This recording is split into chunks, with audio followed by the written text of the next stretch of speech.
लोगोफोर नोंसोर दा नायगासिनो गोखै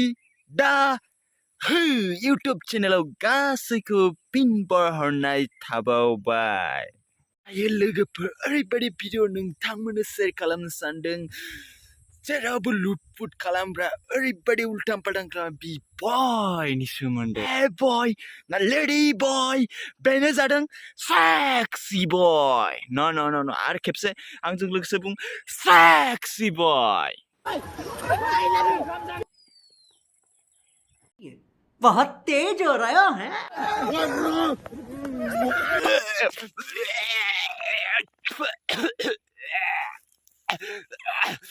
फाग्ला मानसि बिलाय हौवा मानसिखौ बिदि खुदुमलाबायो थुट मा जाम्बा मानसि बिलाय हिनजावानो जोब्बायमोन नोंहा सिख्ला मानसियानो जोब्बायमोन नोंहा बे मुगै सुगैनो जालालै नोंजों जाला फाग्ला बे हौवा मानसिखौ खुदुम मा मोनखो नोङो दाबो गोबानसो ओंखारगासिनो आं नायनानै थुट बिदि जायो नामा जाम्बा सिख्लायानो जोब्बायमोन नोंहा। 50 बार बोल रहे हैं पढ़ने निकले वाले छात्रों को राजनीति से दूर रहना चाहिए हैं? अबे पढ़ाई लिखाई में ध्यान लगाओ IAS बनो और देश को संभालो। ठीक है ये वाला निकालिए। बिबस ब्र नोंसानियाथ' जरा जोबोद मिलायदोंमोनलै नाथाय इमान मानसिफोरनि सिगाङावहाय बिदि लिटि पिटि दौलायनाय जाहोलायनाया माने एसे बोरैबा नुबाय आरोखि नोंसोर गुबुनावबो खालामनो हायोमोन बा गुबुनाव दौलायनो हायोमोन सिरि नाथाय बयनिबो सिगाङाव बिदि दौलायलायनाया बेलेगा खुदै गवा बियो साइडनिफोरखौ नायलाय साइडनिफोरखौ मादि गल'ल' नायना दं थोद बिदि जानाङाब्रा ब्र।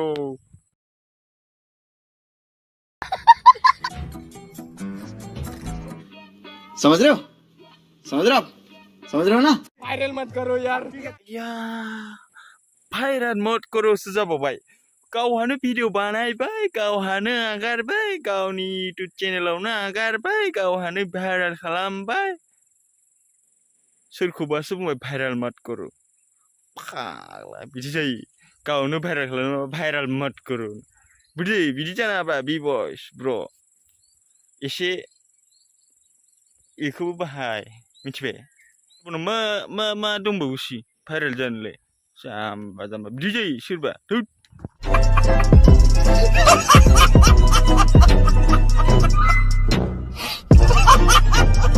खूब चलता है तो नहीं चाहिए भाई अपन को। एक्चुअली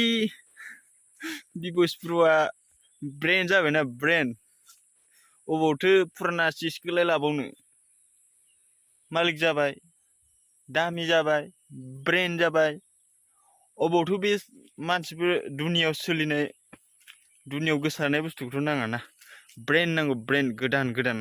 आजिखालि बि बयस ब्रनो नायदो। समझ रहे हो ना? I'm coming, you waiting guys. नेबाय थायो बि बयस नोंखौ नेबाय थायो जों अरायसम लोगो हमनो थाखाय सिमां मानि नुलायग्रा जालायलांबाय नोंखौ मालाबा जोंनिथिं बेरायफैनाय बि बयस ब्र वाइटिं I am waiting आं नेगासिनो थायो अरायसम।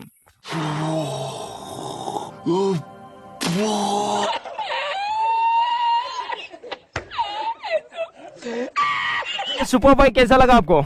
शूट नहीं कर रहे। जाम्बाबा मानो बिदि सोंनांगौ जाखोब्रा थाव सोनो थांदा थाव सोब्रा थाव सोगाराम थां फाग्ला लासिं सिं बिदि सोङो बोरायरे बाइक लानानै फाग्ला एसे मोजां स्टेन्डार्ड बाइक लादोब्रा ब्र बि बयस ब्र फाग्ला बोरायरे बाइक लानानै बिदि सोंबा बोरै जानांगौ जाखो एसे दामि लादो मोजां नुनाय बायदि अब्लासो सिख्लाफ्रा खारफासिगोन नोंजों। क्रॉस करता है तू और रुको साला। ले आं लासिं सिं जागोन सानखादोंमोन लासिं सिं जाबाय दा फाग्ला नों बे गेसाव बाइकखौ लानानै बे मालाय इमान स्पिड थांनाय इमान दामि बाइक सालायलांनाय नों बारनो होनबा जागोन नामा बेयाव फाग्ला नों बिदि जायो मानसिया एसे मोजां बाइक लाब्रा एसे बयखौबो गारलांनो हानाय एकदमबारे स्पिडाव सालायनाय पालसार NS KTM मेरला बाइक दं बेफोरखौ ला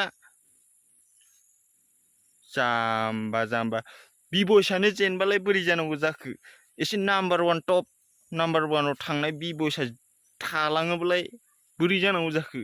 एसे मोजां बाइकला फाला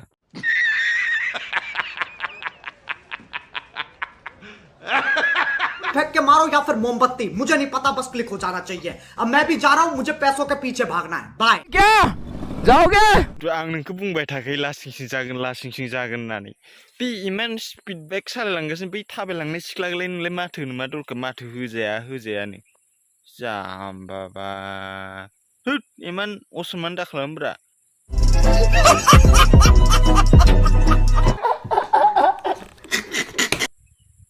नै माथो बिलुनसोलाय बेलाय फाग्ला बे बिलुनखौलाय मानो देखायनांगौ नोंलै फाग्ला बिग बयस बे बिलुनखौ मानो देखायनांगौ थोद जाम्बा मारलै नोङो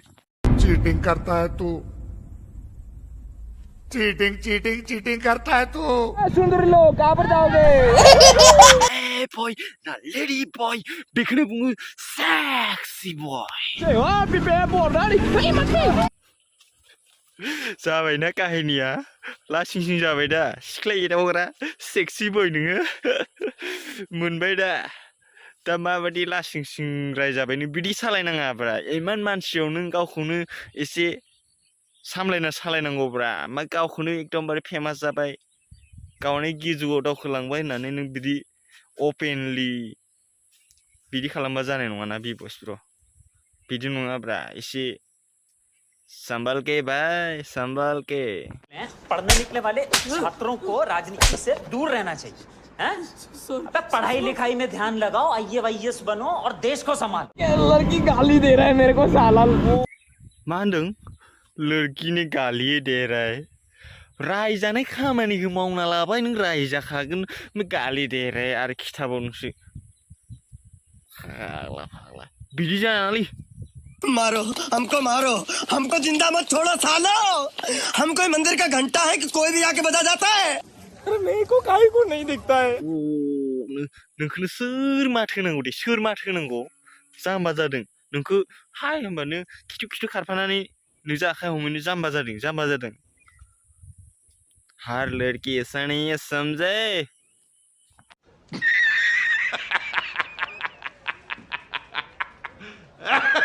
लेना भूल गया ये बोला भी नहीं आजिखालि बि बयसा थाखा फैसा गोनां जाबाय मालिक जाबाय बे 10 थाखा 20 थाखा थाइसे थाइनैखौलाय अबावथो ताल लाबावनो जाखो आरो सिख्लाफोरनि लब बेहा ओरै थांनाय ओरै नायनाय ओरै एवनायावनो माबा माबि नायनायावनो माने बेना फैसा लानोनो बावबाय जाहैदों दखानियाबो सानदोंमोन थांबा हामगौलै आं मोनबा हामगौ नाथाय जायासै बि बयस ब्र नोंना गोसोआ मोननै ओरैबो एकदमबारे मोनसे टिरजोंनो माने मानै मै गावनायनिसो माथो नोंना फाला मोनसे गुलिजोंनो 2 शिकारसो माथो बिदि जानाङाब्रा ब्र समझ रहे हो ना यार आज तो गर्लफ्रेंड ने भाई देखो सिख्लाफ्रा मोजांथारथ' आरो आयु दे नोंनिनो दिनसै नोंनो लाजोबदो मोजां सिख्लाबो आवग्रिनो ओरैनो नोंनि मुङा सेक्सि बय जायाखै मोजां सिख्ला पटायना लानानै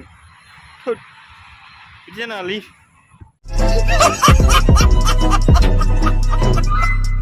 मत बोलना जानू बोलना ठीक है ओइलायथो भाया बुंनाङानो आदा बुंनाङा जाहैदों आरो गावहा लानोनो बुद्धिया ओरैबायदि फाल्तुखा माने गावखौ आदा बुंबाथ' बिनानावसो सोमोन्दो जागोन नालाय दा जान हिन्दीनि बुद्धिया मा बुंदों खोनासं आयु हात्राले डेन्जार सुपार बेबो सुपार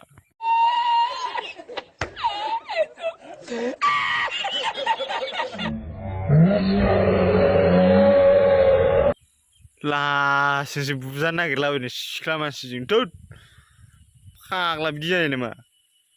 फाग्ला बिदिजों जायो नामा जादा सिख्ला एदावनानै फाग्ला बे बिमाबो मिन्थिया बिफाबो मिन्थिया बिदाबो मिन्थिया फाग्ला बे सिख्ला एदावलाबायबा जागोन नामा बे निकले वाले छात्रों को राजनीति से दूर रहना चाहिए हैं? अबे पढ़ाई लिखाई में ध्यान लगाओ बे बुरबगालाय मा जालायखोसै माबा जान बिदि साखतायसो जालायलांबाय फाग्ला गोसथोनायसो सानखोना माखो बेलाय लरग'आ सिख्लासो सानखोना माखो बेलाय बिनि थाखाय जानो होनोलाय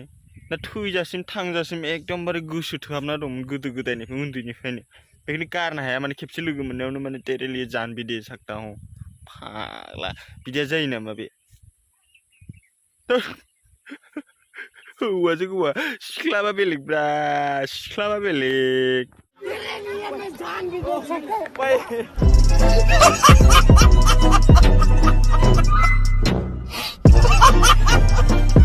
लोगोफोर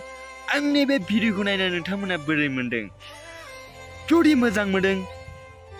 जायखिजाया बे गोजा बाटनखौ क्लिक खालामना हो आं जेबो मिथिया क्लिक जानांगौ बे भिडिअआव माबाफोर गोरोन्थि जायोमा आदामोन बाजैमोन आब'मोन एबा बिग बस बिथां अन्नानै निमाहा हो